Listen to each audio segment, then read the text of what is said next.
I'm Traci Austin, your host of the People Strategy Podcast. This show provides interviews with organizational leaders and ongoing coaching experiences that highlight elevating people in organizations through a people strategy roadmap. I would love to introduce you to Matthew Schneider. Matthew is the CEO of Estates and a serial entrepreneur. What I so appreciated about this conversation is we really talked about what does it look like to build that people strategy at the early stages of your business as an entrepreneur.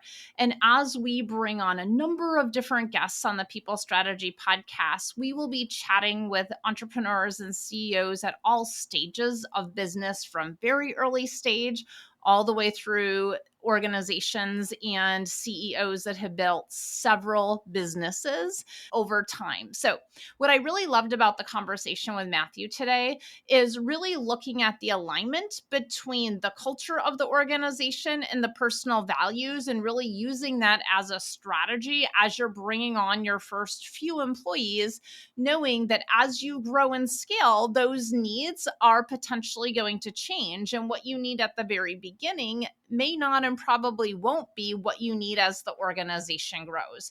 So with that, please enjoy this episode as we chat about creating the people strategy inside of a startup organization. What is personal to you about having a passion for providing opportunities for individuals to invest in real estate? It all stems from our backgrounds, which is middle class. Myself and my co-founder, I'm from Waukesha, he's from West Dallas.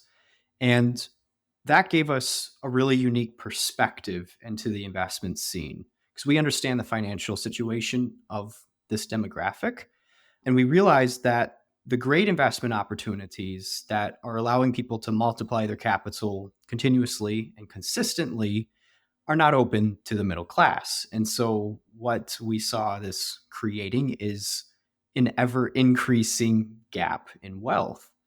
So being able to come out of Milwaukee, represent the Midwest, and then democratize real estate so that people like us from our neighborhoods, from our home cities, actually get to build up their savings or grow equity in their communities and do so in an efficient manner. To me, that grassroots sensation or perspective is really meaningful. And so, really creating that opportunity for individuals through that grassroots. Now, I'm curious, when you look at that passion for serving, how does that passion also translate into what you really expect or need out of individuals that work with the organization? It's interesting in private equity because it means that when we work with people, it can't just be about the money. They have to understand who they're working with. And we take that upon ourselves as well, that the motives and the morals are in the right place and that they have the bigger picture in mind, the people in mind, and then building business models and companies and company cultures around that. And so one of the things we talked a little bit about in our prep conversation, especially when we started to talk about private equity, is that people are not always fun to talk to. And so I'm curious, what do you look for in the teams of those that you invest in and that you invest in, specifically the staff that you work with? For me, the word that I would use is spirit. I used to think that I had to be low energy in private equity to be taken seriously. And that's because I was dealing with people who were prioritizing money, but not necessarily making an impact. And I just found that to be very defeating. And so now when I go to my teammates, investors, partners, clients, whoever, I want to make sure that they light up when we're talking about a project or the significance of something beyond the financial return. To me, especially in a startup environment, passion and ambition are necessities. You can't take on a project of this size, whether it's building up the company itself or the real estate developments that we're engaged in, and go through the adversity just to make money. You don't do it by accident either. So it's a very intentional pursuit. I want to see that the people that I'm working with have set the bar really high for themselves, set the goal really high, and that they are against all odds working towards that. It's the one thing that can't be taught, is what they say. And so, and correct me if I'm wrong here, but what I'm hearing you say is that a key piece of the culture of your organization is that every individual in it owns the projects that they're working on. And part of that ownership of it is that they're truly taking it from beginning to end. And it's impossible to do without the passion behind it. Yeah, I mean that stems to the greater picture when it comes to a startup where we have a lot on the line. There's that accountability that we have, and that's what gets people up and going, where they get to see something from ideation to completion and putting in the sweat and the love to actually see that through. And I think that other piece of ideation to completion is there's not a clear roadmap, right? Like you're building the ship as you're flying 100%. Yeah, if it flies. I think it was Reid Hoffman it. said, True story. if you know this quote, startups are jumping off a cliff and building the airplane on the way down. And that's exactly what this is. And that is perilous. And so if you find people who get excited about that, it's awesome. And if you look at private equity compared to venture capital, we happen to be in both, but I've seen a cultural difference. Private equity is all about mitigating risk, and venture capital tends to be, well, some of that, but also how much risk can we take on so that we get the maximum amount of reward. And so when you're bringing folks onto your team, it's ensuring that based on the role that they're in, they're willing to take those risks.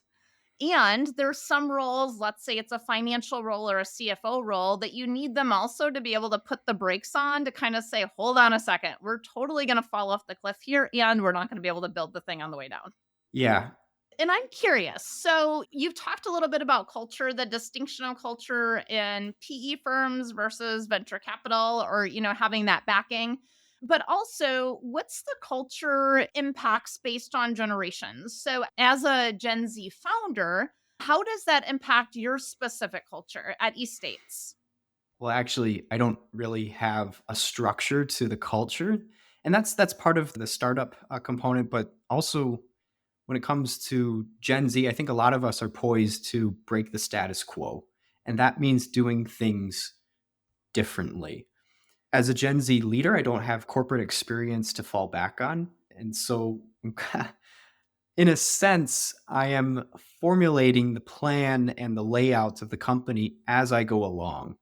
I've actually offered at certain times, like, hey, would you prefer that I structure this in a way that you're more familiar with, having worked a decade or so in the industry and working with different companies and knowing how they usually go about the order of operations?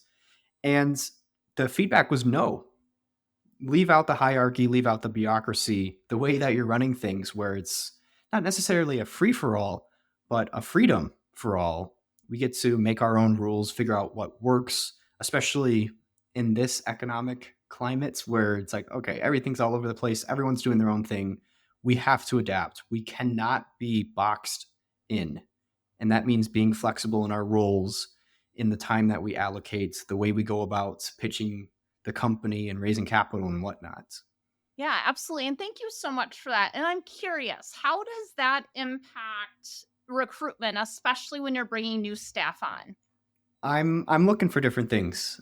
People who have been in corporate America might have certain expectations, but not only am I Gen Z, but my background is that I did not go to college. And so for the most part, I forget degrees are a thing. I'm just looking who has an equal amount of excitement as I do about the company, who can bring ideas to me, and if there's already ideas on the table, who can take that and execute on it. And that's kind of loosey goosey, I guess, in terms of how we are qualifying people. Of course, there's still an expectation in the ideas that are being brought and how that's being executed, but I've found it to be effective and people do like it. And being a Gen Z, it means that I can't necessarily ask all the time of the most of other people. I have to understand that my reach of knowledge and experience falls short.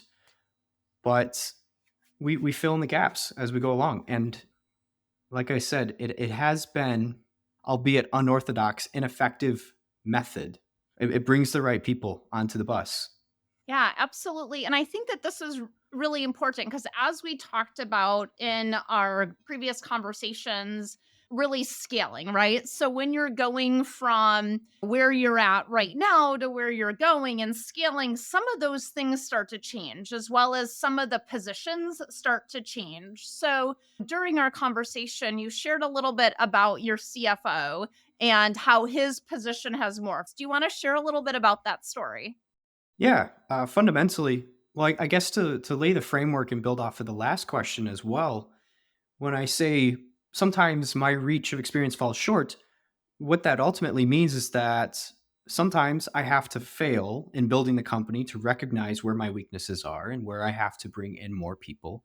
And on the financial side of things, that was an instance of that. I like numbers, but I don't like spreadsheets. And so I needed someone who could join me in performing financial analysis and delving into the books. I found that individual. I think it was through LinkedIn. He said, yeah, I like startups, doing some finance stuff. And we started by talking about leadership, which goes back to how I recruit people. It's not, I need a CFO. We just happen to bond on, yeah, this is how companies should be run. And um, this is what we should expect from people, these positive traits.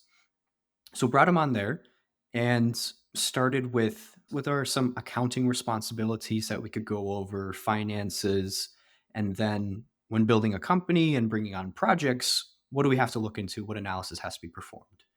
And one day he said to me, you know, Matt, I've been spending a lot of time on sales and I find that I really like that. I like talking to people. I like engaging with people. And um, well, in part putting his nose in a spreadsheet, but also being able to communicate that to people and not just being isolated, being able to do something with that information. So taking that skill and putting it into a new setting. And I realized, well, this is really good timing. And this is one of the topics that we might touch on later, which is how do you know that that evolution and position was right for the team, for the company, and for that individual. Well, I just saw everything lining up. And for the individual in this case, he was kind of looking to not just do financial analysis, but start working with people and using that skill elsewhere. And I realized, yeah, you know what? We could evolve that role. And that's when we started looking at investor relations, how to build that out.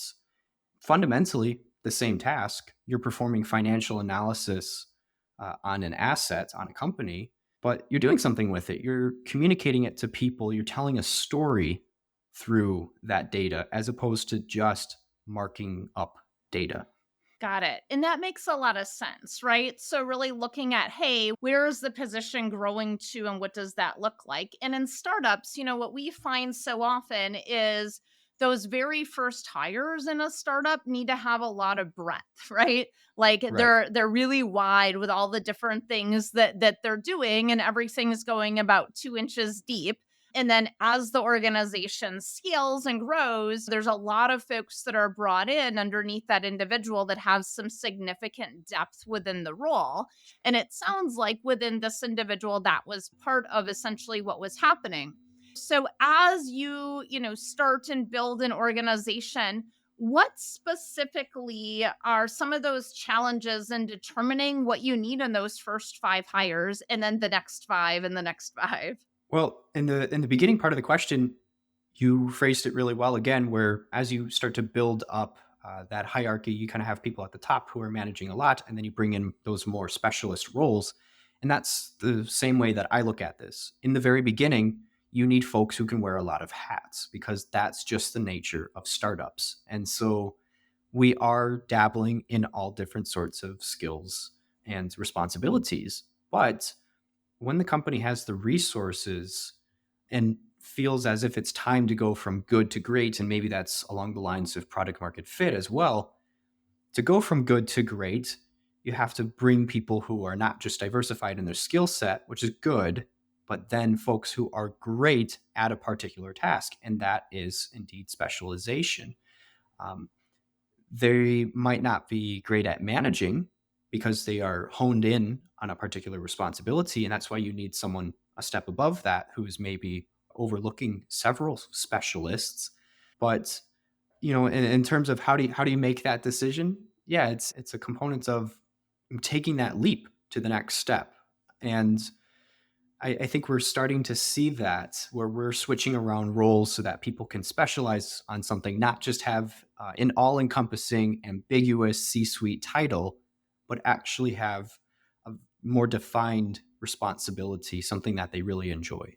Yeah, absolutely. And one of the things that we see so often as we create these people strategies, right, inside of organizations is really utilizing that people data behind it as we create that. So having those individuals that can implement the changes and implement the spreadsheets and that analysis that are a little bit more risk adverse versus the risk takers is, I think, one of those keys. And so, how does that impact as you're growing to know, all right, what combination of that do we need to get to those key business outcomes? That's an equation that I would say I haven't definitely written out. And it's if it could be a hard science where it's like, well, after you reach this point, this is when you need to start trickling down. And maybe I would actually almost ask you what you've seen in particular, because I think this is something that we're still figuring out.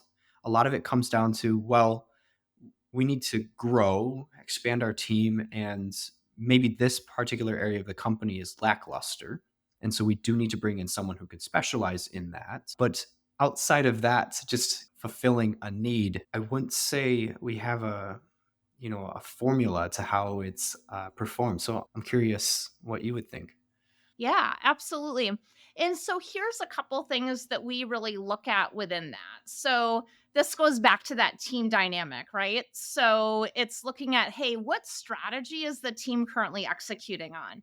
And do we have the right players on the team to execute on that strategy? So you might have a results and discipline strategy that you're executing right now, and within that results and discipline, you're looking for somebody that's incredibly task oriented and detail oriented.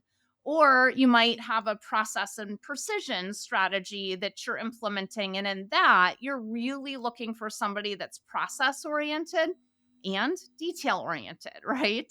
Or you might have a strategy on your team that's really going to be, hey, we're going to break into new markets, right? And we're going to introduce this brand new thing, which is typically what we see organizations start with, especially startups, which I think you've got that one nailed, right? And then a strategy might be the engagement, where we're truly engaging the team and our clients together. So, based on those, there's different folks that we would bring on that team in order to execute it. So, it's an and both of what does the job need, and then what does the team need based on the current strategy. I guess that demonstrates the importance of having a strategy and actually mapping Yeah. out exactly how you need to grow that team, what you're trying to accomplish in that stretch. And then, well, outside of maybe capital, who it needs to be there to get the job done. And so, as a startup, there's not always strategy in everything that you're kind of playing it as you go. But I like that perspective. It's really good because then you can actually start to map out, well, this is the roles that we need. This is what's going to happen. And here's where we might find weaknesses. And this is what's holding us back from getting there, from here to implementing the strategy to succeeding with that, and then actually bringing on those folks. So I like that. You have offered me a revelation in real time. Amazing. I love that. I love that. I love that. As we start to wrap up our conversation today, what's a takeaway that you have for individuals that are just getting started on an entrepreneurial journey and really starting to build out that team? Well, before you start building out the team, everything comes back to you as the great organizer, the founder, the CEO. And so you need to be embodying the same traits that you are looking for in other people. They always say, surround yourself with the folks that you want to be around. And you'll find great success implementing that in a company, in a startup. But you have to remember that those folks have the same policy. And so you have to hold yourself to a very high standard if you want to attract great talent. If you are going to have a culture of ambition, you need to be a very ambitious leader, and that's going to align yourself with other ambitious folks. If you want to have that self-discipline elements where people can hold themselves accountable, stay on track, work hard, well, you have to practice that as well. You can't just search for people who fulfill all of your trait weaknesses, bring them on, and then tap your cigar at them and they run the show for you. You're ahead of the pack, right? You're holding the torch and leading into the darkness. And if you can do that effectively, you are going to build up a really phenomenal team and people who think like that, act like that. It all comes down to influence. If you're going to effectively influence people, well, you have to practice what you preach, and that's the best way. It's not telling someone what to do, because that could be influence as well, not necessarily persuading them, but modeling. It's a huge psychology thing. If you model, other people, well, I guess not to reuse the word model again, but they will model after you and follow the leader in a sense. Yeah. And so, what I'm hearing you say is that there's a huge piece of engaging others in what that mission is. And we talked at the very top about passion, right? That passion's really important. And then weaving in those skill sets of we can't bring folks in that are all like us because, yikes, that would be scary if everybody was huge risk takers and we didn't have anybody being risk adverse to put the brakes on that thing. And yet those core values is what I really heard you say is those values of the organization and the individuals must be aligned in lockstep. Oh, absolutely, absolutely. And if you look at the most successful startups, and there are thousands of startups ultimately, but if you look at how they really got started, it's that someone was particularly ambitious or fueled by a mission that was very heartfelt, and others surrounded that. They surrounded that mission. When we go back to culture, right? Yeah. Culture and ensuring the folks that we bring into our organization, their personal values are aligned with the organizational culture. Like that's one piece that we're looking at of that kind of data piece as we're developing that people strategy to ensure that we've got the right person in the role, but also that we are really building that culture around passion. Yeah. At the end of the day, any great company is going to start with the people first, not necessarily the business model. And so you have to find people with stuff in common and who think alike, because that's the real foundation of a company. It's not the product, it's the people behind it. I hope you loved that conversation with Matthew as much as I did. And here are the key takeaways that I took from this conversation on starting an organization and creating that people strategy around where you are right now to where you are going. And the first is that cultural alignment. Matthew very specifically talked about the culture inside of the organization that is important right now for the business to meet the business goals, specifically disrupting the infrastructure of real estate to really allow individuals to come in and create wealth within that. That's a significant passion for him. And so, one of the organizational cultural pieces is passion, which passion for that industry and the disruption of it for what they're doing becomes something that also must be a personal value. The second thing that I really took from our call and this podcast is the depth and breadth. This idea that there are individuals that we need to have significant amount of breadth in their roles, in their knowledge, in their understanding.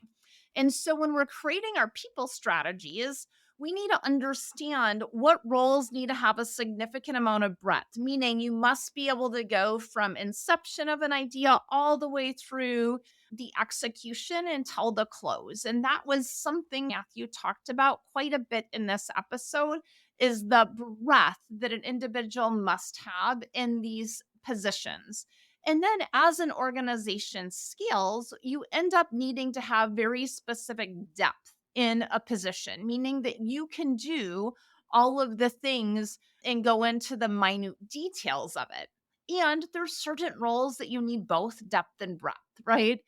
The third takeaway that I had was the importance of a team alignment, meaning there are individuals on our teams that we need to be able to execute certain items. And so when we look at what are our teams responsible for, we're really looking at what strategy is that team executing, and do we have the right players on that team to do that, so that when we bring everybody together, we can truly execute on that goal. And my fourth takeaway was, as a CEO, how coachable Matthew was and is. If you go and you look at any of the articles that are the write ups on Estates and Matthew, it really talks about the learnings and how coachable he is as a CEO. And you really heard that in our conversation today. He has very specific depth in certain areas, but in the areas where he doesn't, is incredibly coachable. And that is something that is really important in a people strategy, is if you're growing really fast and if you need people to grow with you, are they coachable in what they're doing? Thanks for listening, and we'll see you again next week.